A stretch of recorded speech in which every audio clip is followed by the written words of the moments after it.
Chair now recognizes himself for 5 minutes for an opening statement. Welcome to today's hearing entitled Common Schemes, Real Harm, Examining Fraud in Medicare and Medicaid. Recent criminal prosecutions and continued allegations of fraud in the state of Minnesota's Medicaid and other benefit programs have shown a spotlight on how vulnerable these programs are. Americans are outraged. Any amount of waste, fraud, or abuse of resources and taxpayer funds is too much, but it's particularly alarming when it happens on a scale as large as what's being uncovered in Minnesota. What's happening in Minnesota's Medicaid program is critical and worth discussing, but it is just the tip of the iceberg. Medicare and Medicaid fraud is common. It's happening nationwide, and it has been egregious for decades. Some estimates place annual Medicare and Medicaid fraud losses at $100 billion annually.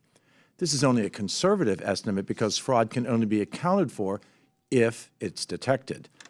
The Government Accountability Office placed Medicare on its inaugural high-risk list in 1990, and it's remained there ever since. Medicaid has also joined Medicare on the high-risk list in 2003. The Department of Health and Human Services Office of the Inspector General has also sounded the alarm on the unsustainable rate of waste, fraud, and abuse. We have to adjust and address this issue. Here are just some of the examples of the fraud schemes that we are seeing today in these programs. In New York, an adult daycare owner defrauded Medicaid over $68 million through illegal patient referral kickbacks and bribery schemes. In Arizona, a man based in Pakistan and United Arab Emirates allegedly billed Arizona Medicaid $650 million in a fraud scheme targeting the homeless and Native Americans seeking substance abuse treatment. In another case last year, 7 defendants across Arizona and Nevada were charged in connection with an alleged $1.1 billion Medicare fraud scheme for medically unnecessary amniotic wound allografts, commonly known as skin substitutes.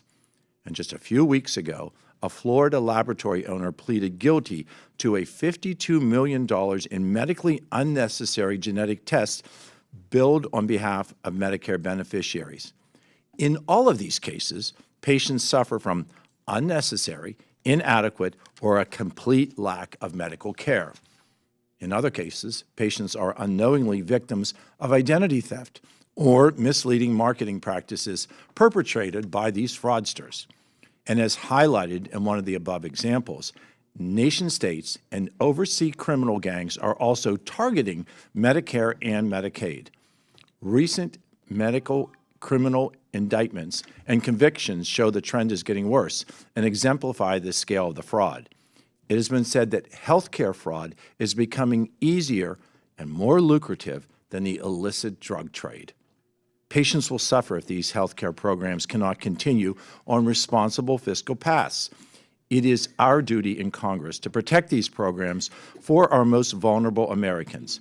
American taxpayers place hundreds of billions of dollars into Medicare and Medicaid. We must do better to protect these programs from fraud that is draining them of billions of dollars annually. We applaud law enforcement efforts that investigate fraud and prosecute fraud.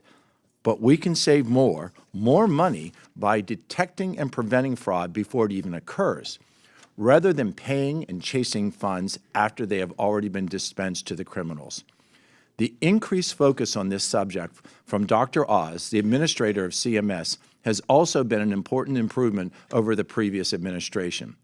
I want to thank our witnesses for being here today.